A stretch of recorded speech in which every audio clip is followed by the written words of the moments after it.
কোরবানি একা দেওয়া উত্তম নাকি শরীকে দেওয়া উত্তম? শরীকে কোরবানি করতে হলে কোন কোন বিষয় লক্ষ্য রাখতে হবে? তিনজনে একটি গরু কোরবানি দিতে চাই, খরচ তিনজনের সমানভাবে বহন করব, গোশত সমান ভাগে ভাগ হবে, তবে দুইজনে দুই নাম করে এবং একজনে তিন নাম করে সম্মতিক্রমে মোট 7 নামে দেওয়া যাবে কিনা জানতে চাই। আচ্ছা, এরপরে প্রশ্ন হলো, আমার বাবার প্রত্যেক মাসে অনেক ঋণ দিতে হয়, তাই তিনি কোরবানি দিতে চান না। আমার মায়ের কাছে কিছু টাকা আছে, আমার মা কি কোরবানি দিতে পারবেন বা তার উপরে কি কোরবানি ওয়াজিব হবে? আপনার বাবার যেহেতু ঋণ আছে, তিনি অবশ্যই ঋণ পরিশোধ করবেন কোরবানি না দিয়ে। আর আপনার মায়ের যদি টাকা থাকে, তিনি কোরবানি দিবেন। বাবা এবং মা সবার অ্যাকাউন্ট আলাদা আলাদা ইসলামের শরীয়ত অনুযায়ী। স্বামী স্ত্রী দুজনের অ্যাকাউন্ট আলাদা আলাদা। অনেক সময় দেখা যায় আমরা এটাকে গুলিয়ে ফেলি, এটা গুলিয়ে ফেলার কোনো সুযোগ নেই। স্বামীর যদি টাকা না থাকে তো বেচারাও কোরবানি দিবে না, স্ত্রীর টাকা আছে তিনি কোরবানি দিবেন, তখন স্ত্রীর কোরবানির থেকে গোশত খাবে স্বামী।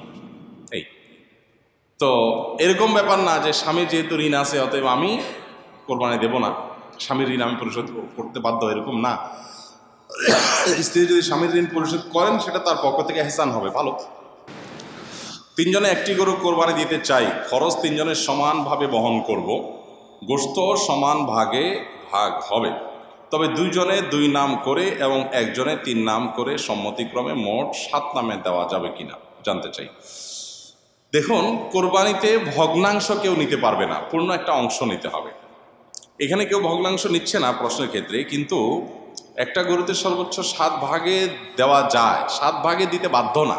এর মানে এই না যে 7 ভাগে দেওয়া যাবে। মানে যেভাবে স্টাইলে ধরছেন আমার তো মনে হচ্ছে রেকর্ড করছেন, রেকর্ড করলে স্ট্যান্ডে সেট করেন, করে সুন্দর করে করেন, নিয়মতান্ত্রিকভাবে করেন। হ্যাঁ, আচ্ছা, একজনে 3 নাম দিয়েছেন অথচ টাকা দিয়েছেন 3 ভাগের 1 ভাগ। 3 নাম মানে 3 জনের তরফ থেকে দিয়েছেন, তো আর বাকি তিনজন সমান করে টাকা দিয়েছেন। তার মানে এখানে হয় 3 জনের পক্ষ থেকে হবে বা এক একজনের 2 জনের তরফ থেকে দিবেন, তাহলে 6 জনের তরফ থেকে হবে। যেহেতু টাকা সমান দিচ্ছেন, টাকা দিচ্ছেন সমান, কিন্তু নাম একটা বেশি দিচ্ছেন, সেটা কিসের ভিত্তিতে? যদি সবাই বলেন ঠিক আছে আমরা টাকা বেশি দিলেও ওনাকে একজনের তরফ থেকে বেশি দেওয়ার সুযোগ আমরা দিলাম, আমাদের পক্ষ থেকে ছাড়, তাহলে সেক্ষেত্রে সেটা জায়েজ আছে। তাহলে ব্যাপারটা এরকম হবে যে একটা গরুর দাম ধরা যাক 90,000 টাকা, 3 জন 30,000 করে টাকা দিলেন, তাহলে 30,000-এ দুই নাম করে দিয়েছেন, অর্থাৎ 2 জনের তরফ থেকে, কেউ নিজের স্ত্রী, নিজের বাবার অন্য কারণ পক্ষ থেকে দিলেন, আরেকজন 3 জনের তরফ থেকে দিলেন। 3 নাম মানে 3 জনের তরফ থেকে। তো যে ব্যক্তি 3 জনের তরফ থেকে দিলেন তার তো 45,000 টাকা দেওয়ার কথা, কিন্তু দিয়েছেন 30,000 টাকা, তাহলে বাকি 15,000 টাকা যেটা তিনি দেন নাই, অবশিষ্ট 2 শরিক মিলে যদি বলেন ঠিক আছে আমরা দিয়ে দিয়েছি, ওইটাই ওখানে কাউন্ট করলাম, এটা তোমার জন্য গিফট, তোমার তরফ থেকে হলো, তাহলে জায়েজ হবে। আদারওয়াইজ এটা জায়েজ হবে না। অর্থাৎ টাকা সমান সমান দিলাম, কিন্তু আমি ভাগ বেশি নিলাম কম নিলাম, এটা করা যাবে।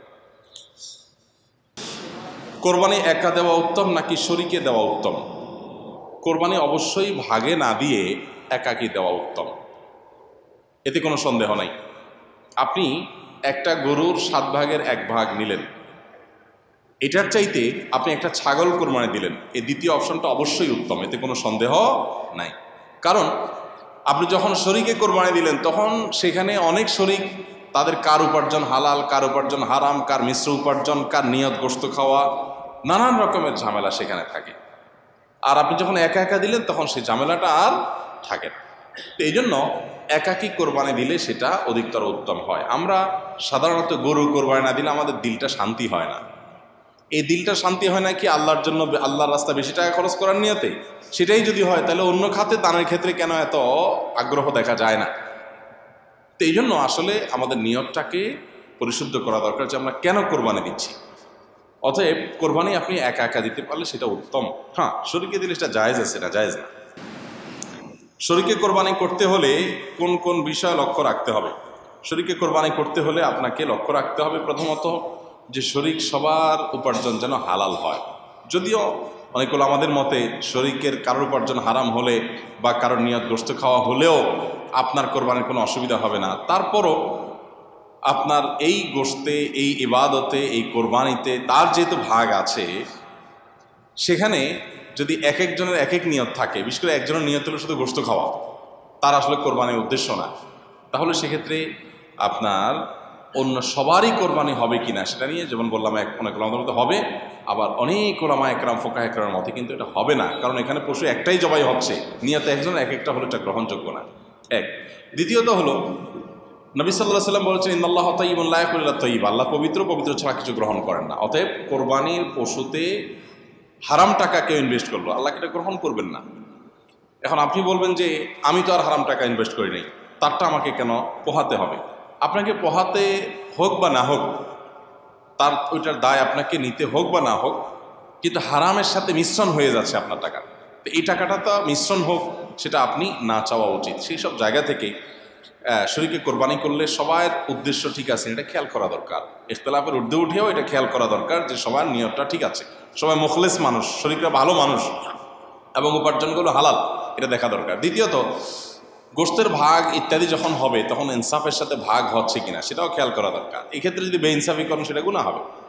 আবার কোরবানি অশুদ্ধ হয় কিছু কারণে, সেগুলো যেন না থাকে খেয়াল করা দরকার। যেমন আপনার কসাইকে আপনি গোশত দিয়ে পারিশ্রমিক দিলেন বা টাকা কম দিয়ে গোশত দিয়ে পোষায় দিলেন, তাহলে এটা পারিশ্রমিকই হলো আলটিমেটলি, এটা জায়েজ নেই। শরীকে কোরবানি দিলে এগুলো বিশেষভাবে খেয়াল করতে হয়, কারণ শরীকে এক একজন এক এক চিন্তা, সবাইকে এক করে তারপরে কোরবানি করার চেষ্টা করতে হবে। ভালো মানুষ বেশি দিন বাঁচে না, কথাটা কি সত্য? কারণ সমাজে যখন কোনো ভালো মানুষের মৃত্যু হয় তখন এরকম কথা শোনা যায়, অনেকেই এরকম কথা বলেন যে ভালো মানুষ বেশি দিন বাঁচে না।